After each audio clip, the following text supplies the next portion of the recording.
अब मैं आपको नरेंद्र मोदी की क्लैरिटी दिखाता हूं। जैसे आज पीएम मोदी ने भ्रष्टाचार के मामले में क्लियर कर दिया कि तुमको जितना कोसना मुझे कोस लो, लेकिन देश का माल लूटने वालों की जगह जेल में।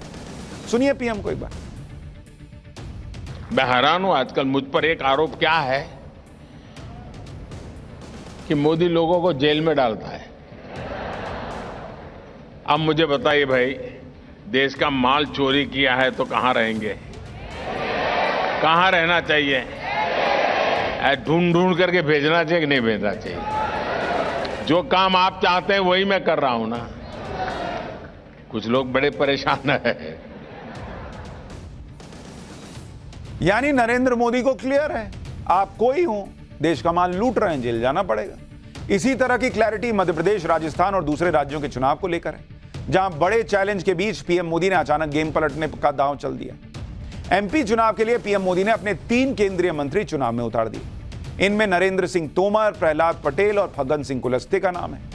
इसके अलावा 4 मौजूदा सांसदों और महासचिव कैलाश विजयवर्गीय को भी विधानसभा चुनाव लड़ने के लिए कहा गया। अब कांग्रेस को समझ में नहीं आ रहा कि पीएम मोदी के इस दाव को वो कैसे जवाब दे, क्योंकि कांग्रेस ने तो सोचा भी नहीं था कि केंद्रीय मंत्री और सांसद मैदान में उतर जाएंगे।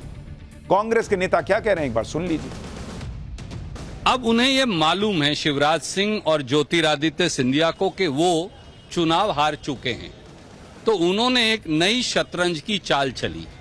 भारतीय जनता पार्टी करारी शिकस्त और हार का सामना कर रही है और ऐसे में उन्होंने कल ये स्वीकार कर लिया कि उनके पास चुनाव लड़ाने योग्य उम्मीदवार भी नहीं।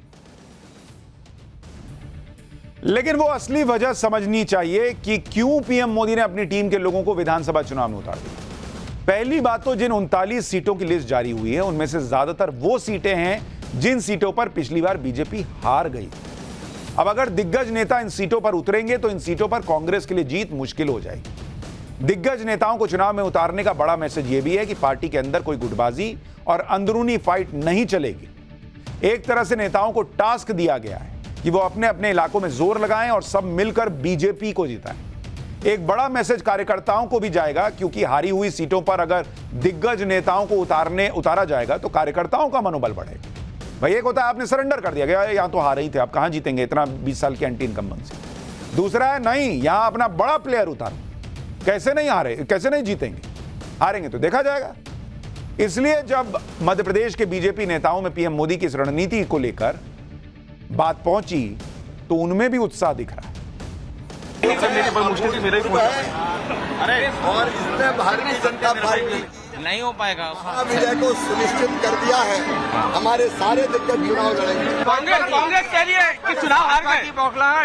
परेशान तो कांग्रेस है, परेशान है, कुछ समझ में नहीं आ रहा हूँ तो हो क्या रहा है। इसलिए बौखलाहट में ऐसी बातें कर रहे हैं। सर आपका भी नाम 3 केंद्रीय मंत्री है। कुल मिला के पार्टी का जो नेतृत्व का निर्णय है उस सिरोधार है। अब कोई आदमी केंद्र में बैठा है तो वो क्यों विधानसभा का चुनाव लड़ना चाहेगा, लेकिन यही बीजेपी का डिसिप्लिन है, जिसको जो कह दिया गया वो कर रहा है। नरेंद्र मोदी सरप्राइज और एक्सपेरिमेंट के लिए जाने जाते हैं और पीएम मोदी कई बार ऐसे सरप्राइज दे चुके हैं जो सरप्राइज खुद उनकी पार्टी के लोगों को चक्कर में डाल देते हैं। इसलिए कांग्रेस मध्य प्रदेश में चक्कर खा रही है तो कोई हैरानी नहीं होनी चाहिए। आपको याद होगा कि गुजरात में पिछली बार पीएम मोदी ने चुनाव से 1 साल पहले सीएम ही नहीं पूरी सरकार ही बदल दी थी और फिर गुजरात में ऐसे जी जान से जुटे कि गुजरात में ऐसी जीत मिली जो जीत अब तक किसी को नहीं मिली। यानी नरेंद्र मोदी विजन क्लियर रखो, मेहनत करो, रिजल्ट जो आएगा देखा जाएगा, उसमें विश्वास रखते हैं। इंडी गठबंधन रिजल्ट में नहीं, उसको सिर्फ कुर्सी में विश्वास है, उसके लिए सब भिड़े पड़े हैं।